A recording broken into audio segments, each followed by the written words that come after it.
Fun to follow you.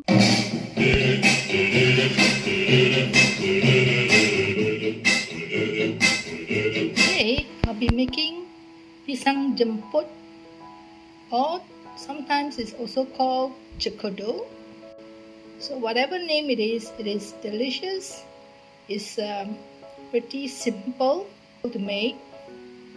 So let's get started. First, you must have a bunch of very ripe bananas.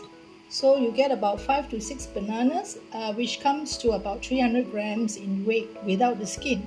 I have mashed up. You can use any kind of bananas, not necessarily this type. It can be the larger type also, it's not a problem.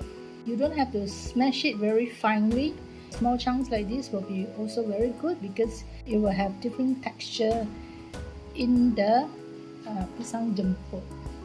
For sugar, you need 1 tablespoon of brown sugar.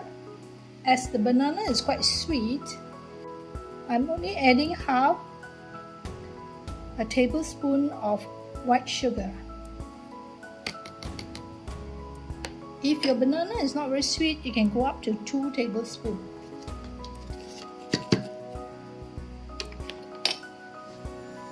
Just give it a stir.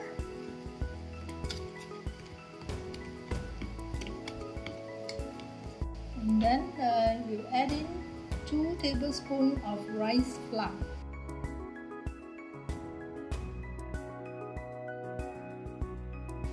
Now you'll be wondering why am I doing this all in a Tupperware? It's because I'm going to leave this in the fridge overnight, and early in the morning I will make fresh batch of banana balls or Pisang Jemput.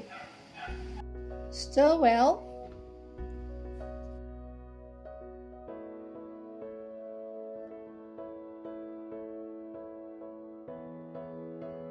Next, you're going to add in about 5 tablespoons of all-purpose flour. You can either sieve or don't sieve your flour, it's up to you. Don't put in all 5 first, put in 4 first and see whether your batter is wet or not. If it's wet, then you add in 5 tablespoons. Just stir it around. So you notice the batter is still wet. It should be slightly drier. And don't forget, very ripe bananas, they will tend to become more and more watery. This should be my last tablespoon of flour. Just make sure it's stirred around.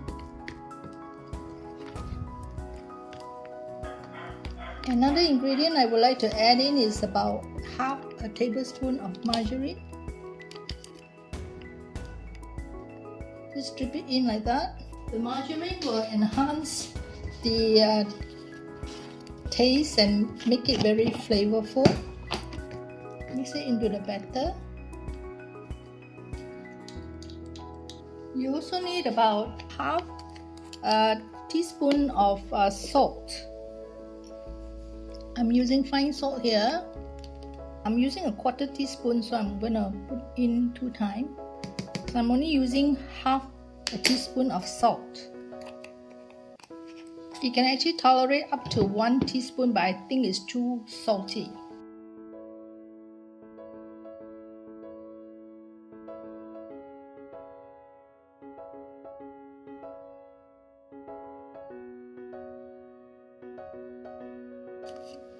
You also need about half a tablespoon of cornflour.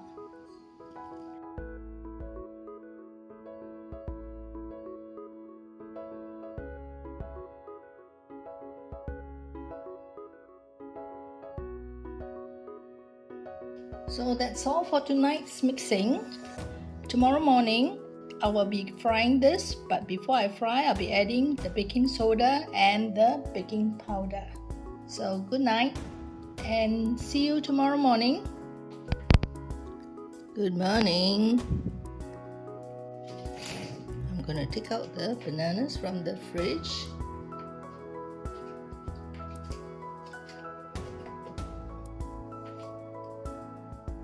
So let's see.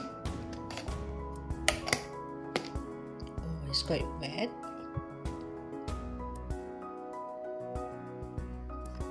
This is 1/3 teaspoon of baking powder. I'm using double action. And 1/3 baking soda. I'll be adding another half teaspoon of cornflour. Just check for consistency.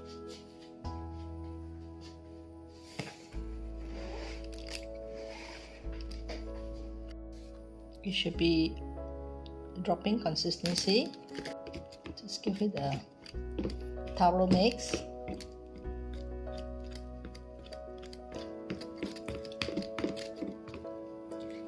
Notice the banana has browned a bit. So this is the consistency that I think will be just right. If you are a trader making these balls, you don't put so much bananas but more of a flour. I'll be resting this dough for about 10 minutes because it's very cold. And then meanwhile, I'll be heating up the oil. I'm using a flat pan like this. And I'm using Neptune oil for frying. This has a mixture of peanuts in it, so it actually makes the banana balls more fragrant. Just measure a cup of oil, switch on the stove. Since this is a non-stick, I can just pour in the oil without waiting to heat up. I think another half more cup. That means all in 1.5 cup to 2 cups. While waiting for the oil to heat up, you prepare all these sieve for holding the cooked balls. I have 2 here because if this is full, I can transfer it over here, and this will be used as a serving. This one is used for cooking noodles. But I just improvise. Make sure your utensils are dry. Get a piece of serrated paper like that, and then just line the sieve. There's excess oil, it will actually get soaked by the serrated paper.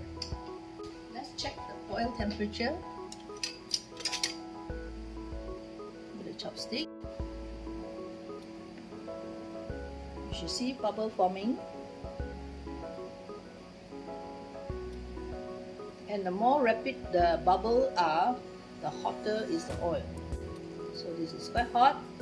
The other way to test the oil, whether it's hot or not, you drop a little bit of the batter into the oil. It should float almost immediately. Try one. If it sizzles like this and float up, it's good to go. I'm only putting half a tablespoon of batter, drop it into the oil. Because I notice it expanded substantially, so I don't want to make it so big. When it's of this size, it cooks faster, especially inside the ball. Dropping like that and observe the temperature of the oil. If it's too hot, bring the temperature down. It need not be a perfect ball.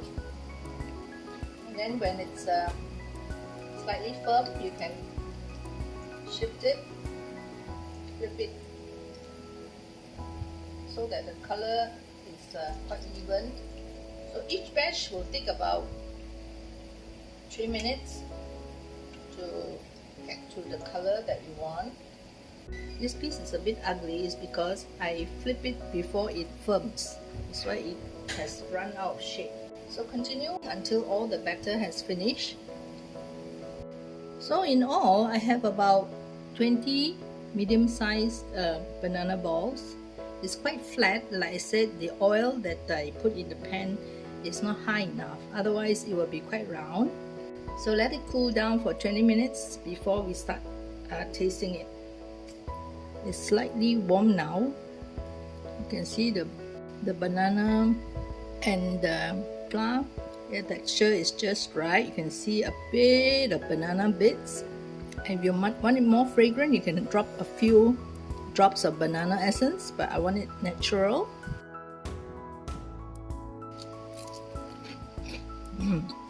It's crispy on the outside, very soft inside. The sweetness is just right with a tinge of saltiness from the salt and a little bit from the margarine. This will be cooling for 15 to 20 minutes before you start eating them, because once it's out of the pan, it's very hot, and don't burn yourself. So I hope you enjoyed the video, and if you do, please like, share, comment. Most importantly, help me grow my channel. And for those who have subscribed, a big thank you to you. And for those who have not done so, please do so. Subscribe to my channel. It's actually free. Thank you for watching. Bye. Fun to follow you.